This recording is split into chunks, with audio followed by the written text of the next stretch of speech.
Bonjour Ange. Bonjour Thérèse. Comment vas-tu ce matin?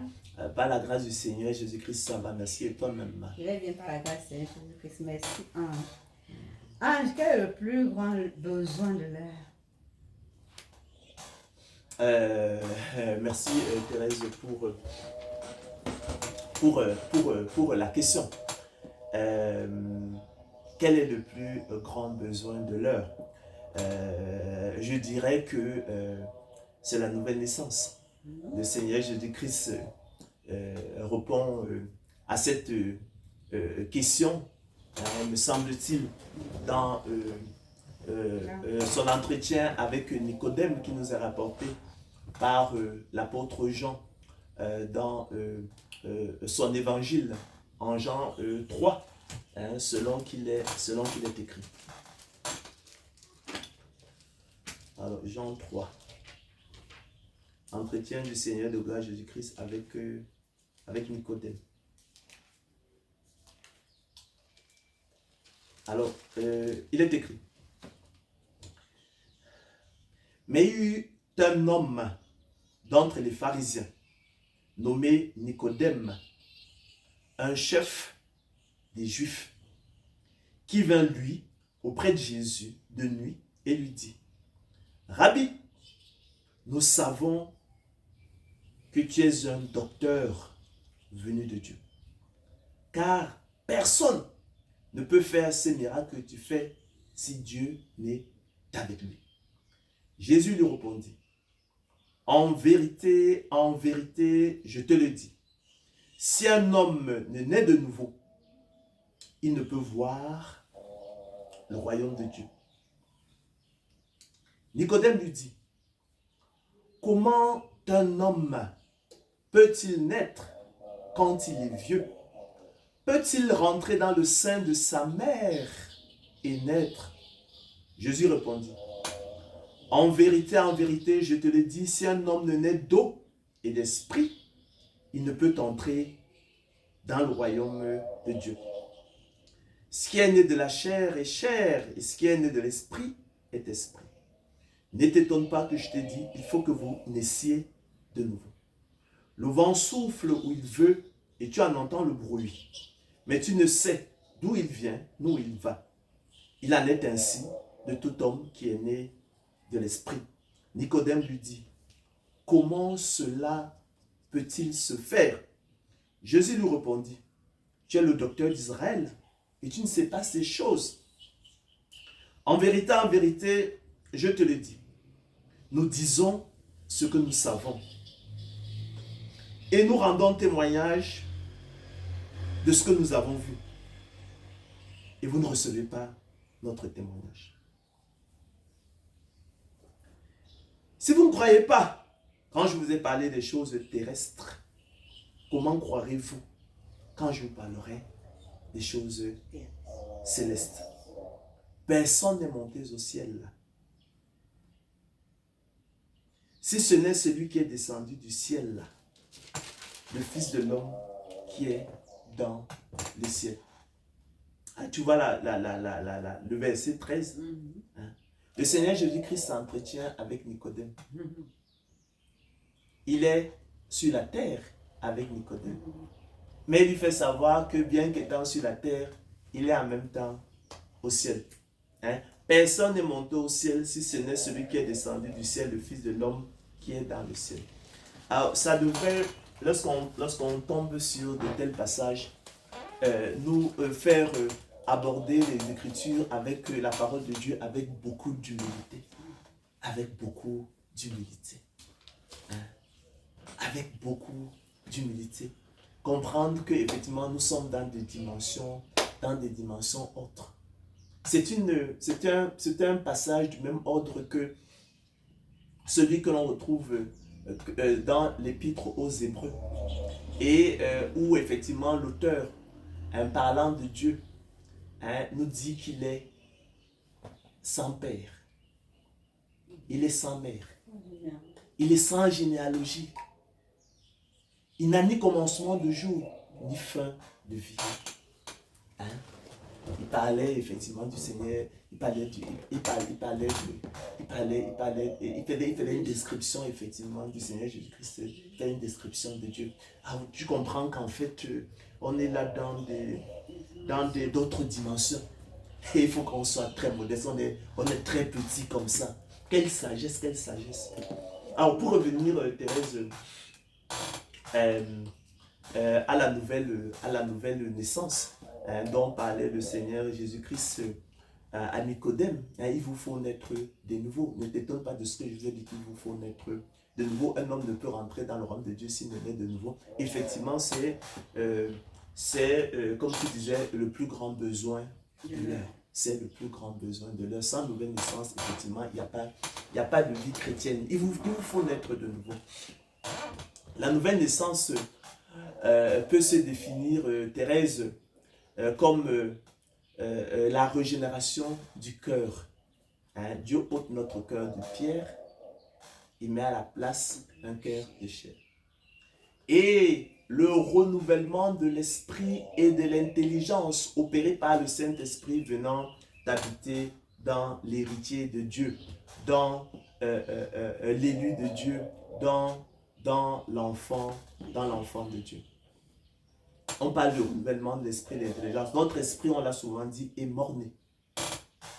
Avec la chute, nous sommes nés dans le péché. Notre esprit est mort-né. Et Dieu, par son esprit, nous ressuscite donc. Il ressuscite notre esprit. L'esprit, en fait, qui est le siège de notre relation avec Dieu. Dieu ne communique pas avec l'homme, ni par le corps, ni par l'âme, mais c'est par l'esprit. Renouvellement de l'intelligence. Dieu, en fait, par la nouvelle naissance, Dieu transforme et renouvelle notre intelligence. Donc, nous marchons différemment. Nous avons de nouveaux repères. Nous faisons un changement de direction, comme on dit, à 180 degrés. Donc, nous ne vivons plus de la même façon. C'est ça qu'on appelle, en fait, la nouvelle naissance, et que certains appellent aussi, plus simplement, la conversion. Alors, lorsque Dieu commence à agir dans la vie de quelqu'un, lorsque le Saint-Esprit commence à agir dans la vie de quelqu'un, Dieu déverse son esprit sur quelqu'un, il aura l'expérience du fils prodigue. En fait, tu vas sentir ta misère. L'apôtre Jacques nous invitait à sentir notre misère. On a besoin de sentir notre misère, notre indignité. Notre indignité. Mephibosheth dira au roi David, qu'est ton serviteur pour que tu regardes un chien mortel comme moi? Nous devons parvenir au point où, Thérèse, nous nous prenons nous-mêmes en dégoût. Oui, tu regardes dans le rétroviseur, tu regardes ta vie, tu regardes ce que tu as fait, tout le parcours que tu as effectué. Mais tu te prends toi-même en dégoût. En dégoût. Tu reconnais que tu es perdu. Tu es perdu. Alors Dieu travaille en toi. Dieu travaille en toi. Et il te conduit donc à la repentance. Tu pleures sur ton péché. Tu demandes à Dieu de te pardonner. Un peu comme le roi David dans le psaume 51. Délivre-moi du sang versé. Purifie-moi avec l'hysope. Il dit que tu reconnais que tu as péché. En fait, c'est contre Dieu que nous péchons. Bien sûr, c'est contre notre prochain, mais c'est quand même, c'est d'abord contre Dieu. Tu regrettes. Tu regrettes tout ce que tu as fait. Ta vie de désordre. Tu regrettes ta vie de désordre, dissolution. Donc, ça nous conduit donc à la repentance. Et ce n'est pas du désespoir, mais c'est de la détresse. Tu te reconnais perdu, malade, aveugle, égaré, indigne. Et à ce moment, tu te souviens que tu as entendu parler de Jésus-Christ de Nazareth. Ce que tu vois à la télé parfois. C'est pourquoi nous, on se réjouit Parce que en fait, nous sommes même trop faibles. Et c'est parfois, c'est les faux serviteurs de Dieu qui parlent plus de Christ d'ailleurs, même s'ils n'enseignent pas droitement. Mais l'apôtre Paul disait qu'il se réjouit et nous réjouirons toujours, effectivement, parce que Christ n'est pas moins avancé. Tu te souviendras que tu as entendu parler de Jésus. Tu as tes voisins qui te parlent souvent de Jésus. On t'a parlé de Jésus, je ne sais pas où. Hein? Et en fait, tu as donc cette espérance. Hein? Tu te saisis de la main tendue du Seigneur, que tu sais qu'on t'a souvent parlé de Jésus, tu te mets à genoux, tu pleures sur ton péché et tu demandes à Jésus de te pardonner. Et comme il a dit, hein, je ne mettrai pas dehors celui qui vient à moi. Effectivement, il t'accueille dans sa maison. Et nous avons le devoir maintenant de persévérer. D'accord? Parce qu'effectivement, nous avons l'assurance qu'il nous a adoptés dans sa maison. Nous allons donc persévérer. Mais il faut persévérer en nous appropriant de notre élection divine. Il faut véritablement savoir ce que Dieu a fait pour nous. D'accord? Parce que autrement, si vous êtes mal édifié, si la fondation est mauvaise, la loi va vous broyer. D'accord? La loi va vous broyer. Hein? Il faut vous approprier de votre élection divine. Il faut vous approprier de la doctrine biblique du salut, à savoir la justice sans les œuvres, l'élection de la grâce, le choix discrétionnaire de Dieu, hein, et qu'on appelle en fait donc, que l'on résume par la notion de la prédestination des élus de Dieu au salut selon le bon plaisir et la volonté de Dieu. On reconnaît que nous sommes de misérables pécheurs. L'apôtre Paul dira qu'il est le premier des pécheurs. Ok, c'est le passé. Si quelqu'un est en Christ, il était une nouvelle créature, les choses anciennes sont passées, voici toutes choses sont devenues nouvelles. Le Seigneur Christ dira à la femme adultère, hein, où sont ceux qui t'accusaient? Ne t'ont-ils donc pas condamné? Moi non plus, je ne te condamne plus. Va et ne pêche plus. Nous allons persévérer en recherchant maintenant la volonté de Dieu. Ce qui est bon, agréable et parfait. Et nous allons nous efforcer effectivement de l'accomplir. C'est cela donc hein, qu'on appelle la persévérance. Nous allons servir Dieu en nouveauté de vie. Non selon la lettre hein, de la loi qui a vieilli, mais selon l'esprit de la loi. D'accord? La prédestination des élus de Dieu au salut. Nous demeurons de misérables pécheurs. Nous allons effectivement nous en rendre compte, mais nous n'allons plus être comme des hypocrites. Mais l'appropriation de notre élection divine va nous métamorphoser. Elle va nous élever à des dimensions. Hein? Elle va nous élever à des dimensions qui vont nous permettre de nous détourner en fait de l'Égypte. Des choses d'en bas, des choses de la terre, de la jouissance éphémère hein, du péché de ce monde, pour tourner le regard vers les choses d'en haut où Jésus-Christ, notre Seigneur, notre Roi, est assis à la droite du Père. Selon qu'il est écrit, là où est ton trésor, là aussi sera ton cœur. Ce n'est que par l'appropriation hein, de notre élection divine, de notre prédestination au salut, qu'effectivement, nous pourrons effectivement nous détourner de l'Égypte. C'est la reconnaissance qui va agir dans notre cœur. C'est la gratitude qui va agir dans notre cœur.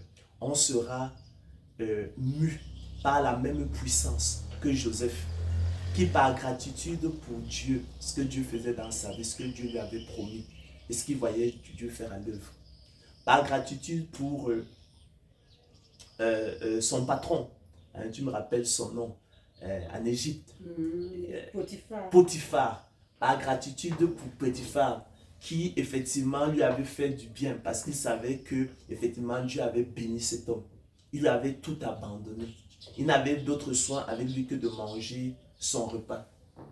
Il a refusé d'aller avec la femme de Potiphar parce qu'il ne pouvait pas faire commettre un aussi grand mal. Comment pécherais-je contre Dieu, hein, dira-t-il, et ferais-je un aussi grand mal? C'est comme ça que ça se passe. Le monde ne comprend pas ces choses-là. Mais l'élu de Dieu, il a un cœur renouvelé. Dieu a ôté le cœur de pierre, il a un cœur de chair, un cœur, on va dire, normal. Il revient à son bon sens et il fait les choses comme ça se doit. C'est comme ça que ça se passe. Hein? Il reconnaît qu'il est indigne, comme le fils prodigue. D'accord? Hein? Il ne se confie plus à sa chair, ce n'est que de la boue. Il sait que ce n'est pas ça, c'est pas ça qui sauve. Non pas que ce soit inutile, au contraire, il est même zélé pour les bonnes œuvres. Et ceux qui veulent vous enfermer par la loi, en fait, sont même des hypocrites. Mais nous sommes conscients, effectivement, que nous sommes de misérables pécheurs. Nous sommes indignes. Hein? Nous sommes indignes, perdus, égarés. Et nous nous accrochons au Seigneur Jésus-Christ. Il nous tient la main et nous le suivons bêtement. Nous le suivons bêtement parce qu'il est la lumière du monde. Amen. Sans lui, nous ne pouvons rien faire. Sans lui, nous ne pouvons rien faire. C'est pourquoi nous accrochons à lui. Il est le Dieu vivant et vrai. Il est fidèle. Il est notre seul ami. Donc, c'est cela dont il est question. Et comme je disais, effectivement, c'est cela, la nouvelle naissance. Et ce sont là les fruits de la nouvelle naissance. Et comme le Seigneur Jésus-Christ le dira, vous les reconnaîtrez effectivement à leurs fruits. C'est là, Thérèse, de la nouvelle naissance dont nous a parlé effectivement le Seigneur dans son entretien avec Nicodème, qui est rapporté par l'apôtre Jean dans son évangile au chapitre 3, qui constitue, il me semble, le plus grand besoin. Le plus grand besoin de l'homme. Ce n'est pas les mariages. Hein? Ce n'est pas les voyages. Les enfants. C'est pas je ne sais pas quoi. C'est des choses que les païens recherchent. Recherchez premièrement le royaume, la justice de Dieu, et toutes ces choses-là vous seront données par-dessus. Merci, Ange. C'est moi, Thérèse, qui te remercie.